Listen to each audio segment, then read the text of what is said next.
Hello and welcome to Chick Chat and Chill. So today's episode is, are you an enabler? Are you helping somebody? If you're asking, I'm kind of thinking you're an enabler. What if you're helping somebody enable? I don't know if that's double good or double bad. I don't know. But why don't we talk about it after this?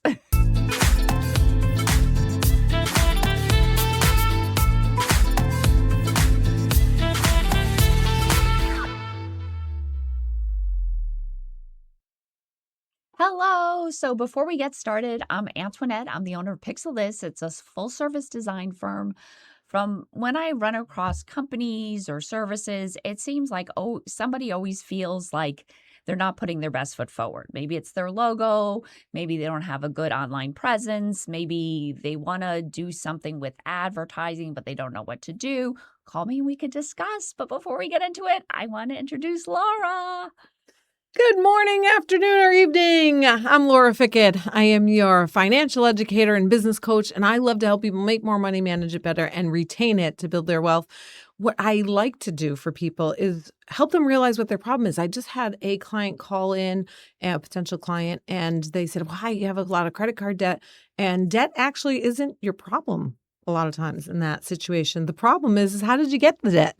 It's the habits and the behaviors that we need to talk about changing, because even if we get you out of debt, a lot of times you just get back into debt. That's why people are like, well, I got out of debt, I refinanced my mortgage, and then I just got back into debt, because the debt isn't the main problem. We're going to get to the root of the problem. Just like when you have a headache, you can take an Advil, but maybe it's stress, maybe it's dehydration, the root of the problem. So call me and we'll figure out the root of the problem, and then we'll fix your financial problems forever. Yay! I won't enable you, though. I will support you in doing it, which is what our topic is about today. And when I coach people, I tell people like consulting is kind of like enabling people, because you just give them a plan, tell them to follow it. Like they're not really coming up with the decisions themselves. Coaching is supporting a person to learn and grow and make better decisions and change their habits and behaviors. So when I think of supporting or enabling, that's how I think of things. And it's true. Like I think people that enable, they have really good intentions, but they want to solve the problem for the person because they think they know better, or they're impatient, or they're trying to shortcut something, or they could be a know-it-all. That's possible. Or they're a parent. Parents, we're enablers. No,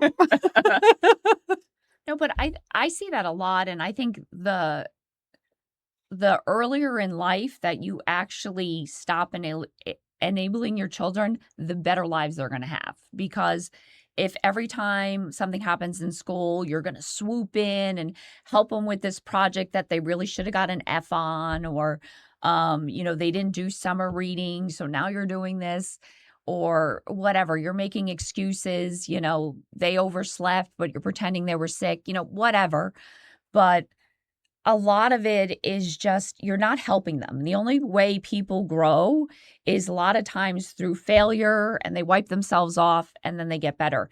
If they have this like comfortable little fluffy existence, they'll never learn, grow, stretch beyond themselves. So enabling them is really doing a disservice. You may think it's helpful, but it's really about control, because you want to control the outcome. You want to control this. And it does come from a nice place. Yeah, because you want to prevent them from failure. Yeah, but the best way to prevent them from failure is by letting them learn. Yeah, letting them fail and learn the skills to, you can't be there 24/7 for the rest of their lives. So if it's a crutch, yeah, as a child, crutches are temporary. You can't be a crutch forever. So it's one thing to kind of help somebody learn to ride a bicycle, but at some point you got to let the seat go. Yeah. And if they fall, but that's how they learn balance. But I mean, I've read so many summer books now and built so many solar systems. Been so educational. I'm just kidding. Her nickname is Diorama Queen, right? I love those shoeboxes. What else would you use a shoebox for? No, just kidding. I've always been a fan of like let them fail at school, and well, I do. I'll support once, like I'll enable once and then support the rest of the time. So like if they really truly like stayed up all night doing homework and then they were so tired in the morning, they forgot it, because we were rushing around, and probably my husband and I were like, get in the car. Like, then I might like drive that to school or whatever. But if it's like a habitual thing, then so that's how I look at it. Like if you enable somebody, if you cross the line of support and enable somebody once, but when it becomes a habit and a behavior. I remember I went to this church retreat and this woman was talking about her drug addiction. And she said that I would call my mom and I would say, like, I need money for gas to get to work. I need money for food. And she's like, my mom would send me the money because, she wanted to help me succeed. And she knew I was like, in a minimum wage job and kind of down on my luck, but I was using that money for drugs. Yeah. And she said, one day I called my mom and my mom's like, nope, I don't have any money for you. And she's like, what do you mean? Of course you have money, whatever. And she's like, no, like no more. You have to learn how to live on your own. And if you can't afford to live on your own, then maybe you need a roommate or, you need to figure out how to do it. I can't just constantly keep sending you money. And she said, if my mom didn't cut me off, I wouldn't have hit complete rock bottom, checked myself into rehab, and then gotten clean and changed my geography and my situation. And she's like, my mom had to, she didn't realize she was enabling me. She was just trying to help. But she was. And I was like, oh my gosh, like that's an awe-inspiring story. Yeah. And this is actually somebody I met. It's not like a book or a Hallmark movie. It's like actually something that happened. And I think as parents, right, if your kid calls you and they're like, Mom, I need a couple extra bucks for this, like, of course. But if you do start to notice, as I'm sure that mom did, that, wait a second, like, I think she's using drugs or alcohol or something like that, then you have to stop, because you do need them to solve their own problem, or else the problem just continues. Like in the summer reading, it's a silly example, right? But if this summer you read the book with them or give them the cliff notes or find the solution for them, then next summer they're not going to read the book. Yeah. Like they need to learn to read the book. And really I tell my kids, school isn't sometimes about the school work. It's about endurance and time management and perseverance. And can you get the work done in the allotted amount of time? So sometimes the assignment may be easy or stupid, or you think it's silly or whatever. But a lot of it, like even college, I mean, I'm not using calculus. Is anybody using calculus? I think that whole entire class is just about endurance and mental strength. No, but it's also too, like when you get into jobs, there's a lot of parts of work that they're just part of the job. They might not be the most glamorous. They might not be fun, but it's part of the job. So it does teach you to, not everything's going to be Play-Doh and race cars. There are things that you still have to do in life that are required. And there's nothing wrong with tackling that as well. And there is a point in your life, like my parents have passed away, and there is a point in my life where like I don't have anybody to go to for answers. Like there's no parents that are enabling me to do anything. And I'm a business owner, so I'm at the top.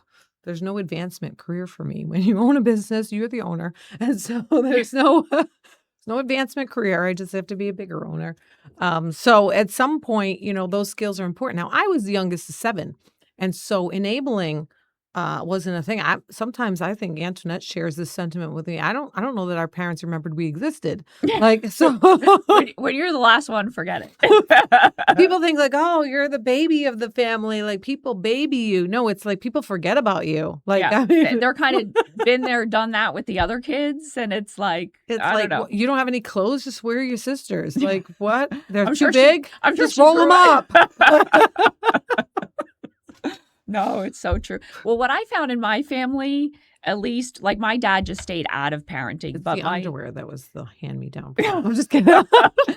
But I found like there were different rules for girls and boys. Oh, yeah, for sure. So my mom did have a tendency to baby the boys a little more than the girls, I mean, that's how my daughters feel about my son. Yeah. That they're like, oh, you baby him. It's interesting because the mom, my daughters, I think my sons are my favorites, and my sons think my daughters are my favorites, and so they're all disappointed. Well, I remember my sister was complaining once. She's like, "Oh my God, Carl's mom's favorite. And she doesn't even hide it. It's so obvious." And everyone knew. But then, but then I said, "Well, funny, you don't seem to care that you're dad's favorite. And everyone knows." And then she was like, "Oh, Whatever. oh, But yeah, parents, like, I do think sometimes you enable one child more than the other. And so I do think there is maybe a stereotype about moms enabling the sons more and dads enabling the daughters more. I don't know what it is, but I yeah, think it's a possibility.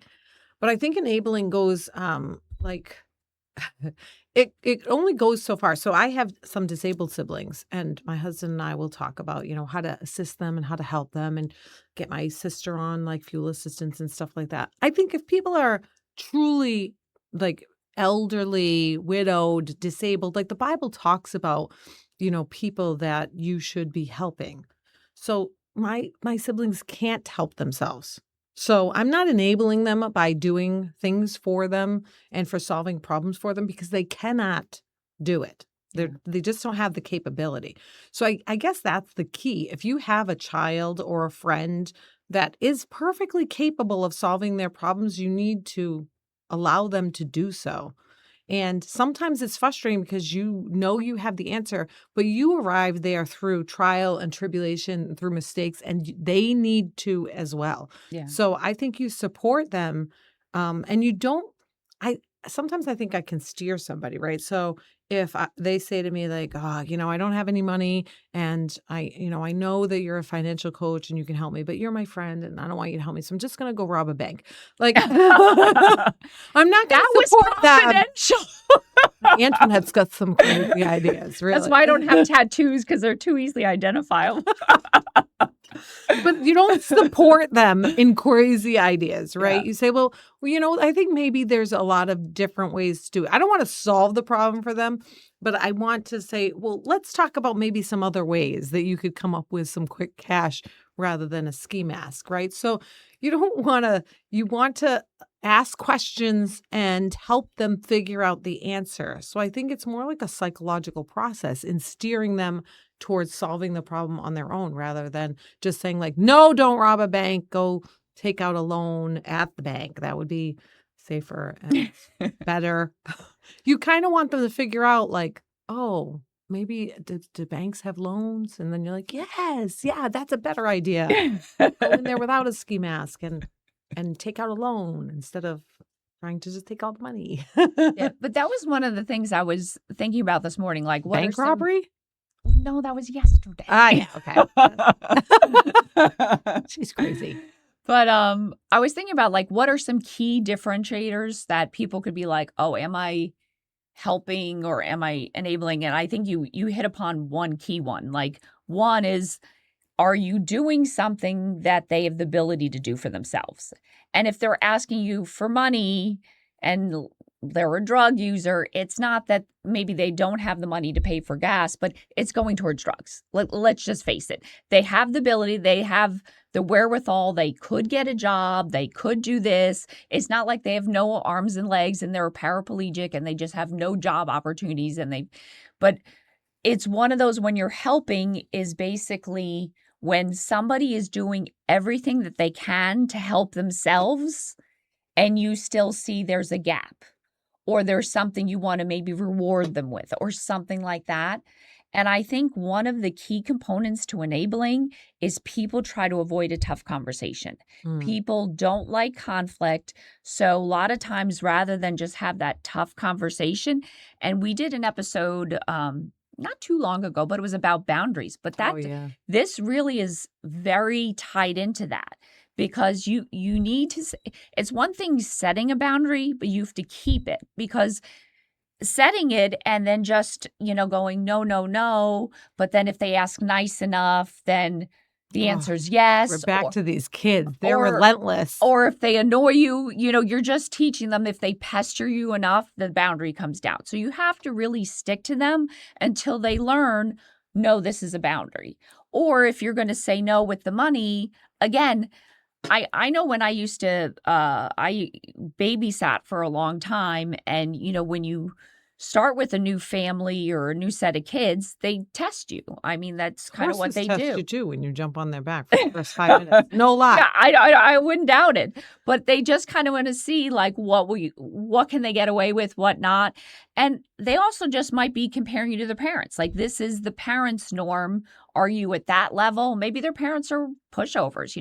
I really don't care, but I set my boundaries pretty early, and I rather have one or two terrible nights babysitting, and then the rest of the time is easy, rather than having like a okay night and then it just gets progressively worse, because you need to have that tough conversation and just say, no, I'm not going to do that. I'm not going to do this, and that's just, I remember I had this one girl where, I don't know, they were going to watch some television show and they were little kids. And I said, okay, you got to put away your toys before we watch the show. And one refused. She's like, no. So I said, okay, then you're going to bed. And then she didn't think I was serious, but, next thing you know, I pulled off her clothes, threw on the jammies, I'm brushing her. She's like, no, no. And then she still refused to put, I go, you could still put away your toys. She didn't want to. So then finally her older sister's like, oh, I'll put away her toys for her so she wanted can to watch. Yeah, that's And I enabling her. said, no, you're free to watch. But she has to learn to put away her own toys. So she went to bed early. And then afterwards, the sister was like, I could still help you. And I'm like, no, that'd be very nice. I appreciate that. So it was nice that she offered. But you know what? Next time I told that child, you got to put away your toys so we could watch the show, it was a non-issue. Yeah. Non-issue, because it was so traumatic, she remembered. Yeah, I know. I mean, I've had plenty of examples with my own kids. I think the enabling, though, is a difficult situation. In kids, I mean, I know I've enabled them to do things. And sometimes I've set strict boundaries like that. I remember my daughter one time wouldn't go to sleep. A bunch of people at our house in Maine. And so she says I threw her in the lake. I didn't. I gently placed her in the cold water in the evening in her pajamas because we didn't go to sleep. I tell you what, she went to bed like on time for the rest of the summer. So yeah, I mean, you do need to set those boundaries. But I think in friend relationships, people don't realize that they're enabling friends to take advantage of them. Oh, yeah. That's a really difficult one to spot. I think siblings is hard. Friends is hard. Yeah, it's really, and even like spousal relationships or intimate couple relationships, because I always feel like if I do everything to make my husband happy and he does everything to make me happy, then we're both happy. But sometimes you might get into the situation where you feel like you're doing too much and they're not doing enough. And then it causes kind of resentment. So you can do things to be nice. Like in your example, like the other sister wanted to help you. Now she's not enabling her sister anymore because her sister's off in bed. She's helping you to be nice. It's not like you can't clean up the toys yourself. Yeah. She's helping to be nice. But enabling, I think it's the really test is it consistent behavior. Are you constantly having to give your child money or help them with their homework? Or is it like a habitual thing? Then maybe they're not growing, you're enabling. That's one specific way to figure it out. And the other is like really think to yourself, like, can this person do it themselves, but they're constantly asking me to do it for them? So like if your friend doesn't like to drive and you don't really like to drive either, and they're constantly like, well, can you pick me up? Can you pick me up? Can you pick me up? Can you pick me up? Like you're just enabling them to use you for rides. Like, really? Yeah. I mean, if they have a car and nobody likes, a lot of people don't like to drive anymore because it's kind of scary. Like, yeah. I mean, I could do without it. It's always like you'll never drive again and you'll have somebody drive you around. Like, it's getting kind of scary driving. But even like you think, well, I'm not enabling them to take advantage of me. You are. Because you can say, well, I drove the last 100 times. Can you drive this time? I mean, maybe put it nicer than that. Yeah. Pop it into AI and see how to say it a little bit nicer. But you can, even small things like that, because once somebody that is an enabler, like say I'm an enabler, once you realize that somebody's been taking advantage of you, that causes a real bad problem. And you have to take accountability for your part in the play. That's what I say. Like my part in the play was I allowed it to happen. Yeah. So you can't just get mad at the person that they took advantage of you for a long time and they used whatever for their own means. Like, you have to take a part in the play that you let them Yeah. do it. Yeah. And But the Bible is very, very specific about support versus enabling. There's all kinds of passages on supporting a person, but not enabling them to take advantage of you if they can do it on their own. Because people misinterpret and they twist a lot of the biblical words and they think like, oh, well, if somebody wants, help, then I'm supposed to give them the shirt off my back and I'm supposed to walk an extra mile and all kinds of other stuff. Yes, but that's for people that truly need your help. It's not for it's not because somebody's sitting in their parents' basement, playing video games and doesn't want to yeah, get a I job. know. Yeah. A perfect example is in the New Testament, Jesus tells his apostles to go back out and fish again. He doesn't just give them all the net full of fish. He tells them to go back out and cast the net again. Yeah. Yes, he does fill it with a lot of fish, but they have to actually do something. But if they were like, no, we don't want to go back out. We've already thrown the net out 1,000 times. We don't want to go back out there and throw it out again. Forget it. Yeah. Then But I even guess the whole thing, no miracle. give a person a fish, you feed them for one meal, you teach them how to fish, and, they'll never get hungry again type of thing. I don't know. We fished this weekend, and I'm the only one that caught anything because I was bait fishing while the boys were using lures, and they're like, "You're not really fishing." I'm like, "I'm fishing. You're casting. There's totally different things." I'm actually catching stuff. I put chicken parmesan on a hook from the night before. I think everybody loves Italian. This solidifies my whole gar. If you know what a gar is, they love Italian food. That thing chomped on that chicken parmesan like it had never eaten before. When we went fishing, we'd always buy lures the night before, and I would just get the prettiest thing. I'm a designer, so I'm like, you give me the sparkly body and the googly eyes, and I'm in love with you. And I remember I'd buy it, and they're like, what? That's like freshwater. We're going deep. And I'd always catch more fish. Use your intuition. But she is right. I know we get off on a segue, but it is totally funny. And this is a true story. I did use chicken parmesan this weekend. So now it's going to be all kinds of people commenting. I went fishing with chicken parmesan. It's kind of hard to get the chicken on there. We could talk about how to actually do it. No, but mush it together. Okay. But no, if you actually, it becomes easier. So if you're fighting with your kids or you feel like you're enabling somebody, sometimes if you set the boundary and you support them in finding the solution, then you never have to be a part of the solution again. Yeah. So if somebody's coming to you for help and they're coming to your help and it's the same problem over and over and over again, you may be an enabler. You might be an enabler, and that person is not learning how to solve the problem on their own because you're not allowing them to solve the problem on their own. I have a friend that's like, no, I'm totally letting her figure it out on their own. And I overheard a conversation where she's like, no, I told you need to do it this way. And I'm like, that sounds more like enabling. Yeah, or controlling or something. Well, that's what enabling is. In the end, it's control. Yeah, because you want to control the outcome. You don't want the person to fail. It's not necessarily from a bad place, But you're literally it's kind of like if you find a butterfly cocoon and you rip the cocoon open to help them out, their wings never get strong enough to fly and they'll die. So that's basically what you're doing. Good analogy. Wow. Look at me. Woo-hoo. We're recording this in the morning. I'm surprised she came up with and that. I'm not a morning person.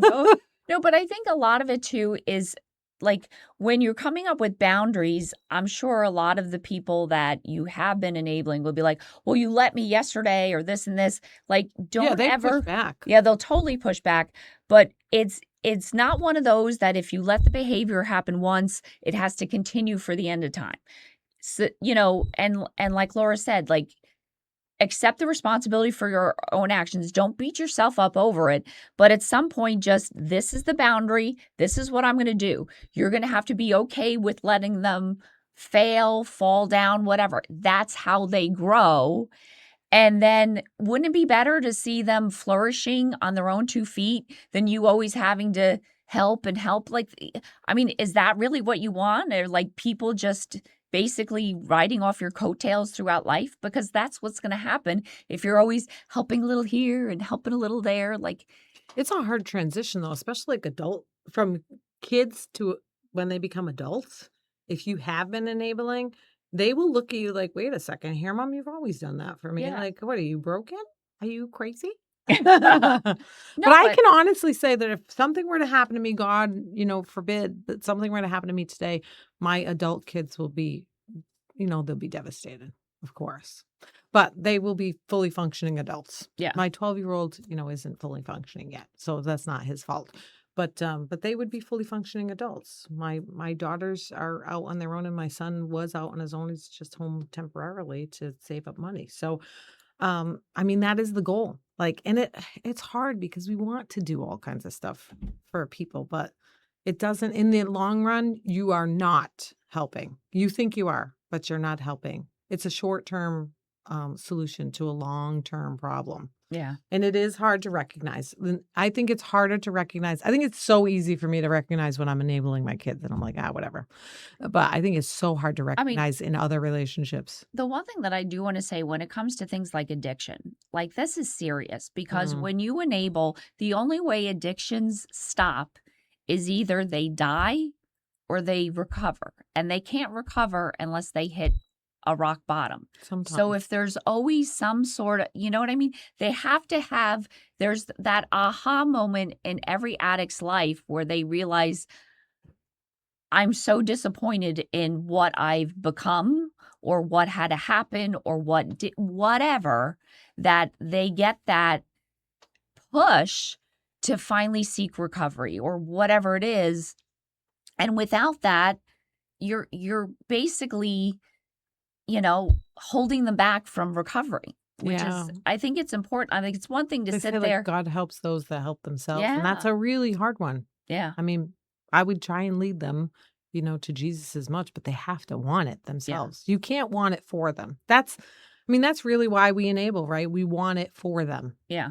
We have good intentions and we want it for them. But the easiest way to want it for them is to let them do it themselves, Although, some people that are addicted to all kinds of stuff, whether it's gambling or whatever, are highly motivated people. Like, they will find money. They get really good at gambling or They will get really creative at selling all of their things. Like, they could turn that into a business on reselling. But sometimes, you can't want it for them. They have to want it for themselves. Yeah. Unfortunately, it's so soul crushing to watch somebody go through any of that kind of stuff. But they need professional help. And when I coach people, I tell people, as long as you have no addiction that's causing your cash flow to be eliminated from the system, because I can't help people. They need to go get, some counseling and more help before we can even talk about the financial problem that is they've been gambling their money away. Like, no matter how many tools I teach you, like, you still need to solve that problem. Solve the problem. But if you continue to give people money, they're just going to continue to gamble. Or ask or whatever. Oh, yeah. They need to figure out how to solve the problem themselves. And that is a soul crushing area. But there are so many places to reach out. There's not-for-profits, there's hotline numbers, and people think that it's just for the person that's addicted, but it could be for the enabler too. You can reach out for help to try to work through the situation with them. So use your resources. If you feel that you're enabling somebody in that situation, use your resources, reach out for help. Definitely. Oh, we got to close things out. I know, but I think next week should be fun. So next week we're going to do just a chick chat where me and Laura talk. So we always have a lot going on in our life. It's funny because we both lead very different lives and have all different things going on. And I see her all the time, but I feel like deprived of chatting with you. You know what I mean? Like, during the summer, everybody's deprived of chatting with me. Summer schedule for Laura Fickett with a 12-year-old is a different schedule. Yeah, but you know what I mean? It's like a lot of times we'll see each other in a business function or we're taping a show around a topic when I'm like, oh, but all this happened last week and I want to fill her in or, whatever. I want to, she told me about something I want to follow up on. So it should be exciting. We're going to talk on the outside, not online, about potentially doing a chick chat and chill from the beach. Yeah. So that would be awesome. That might be coming up soon too.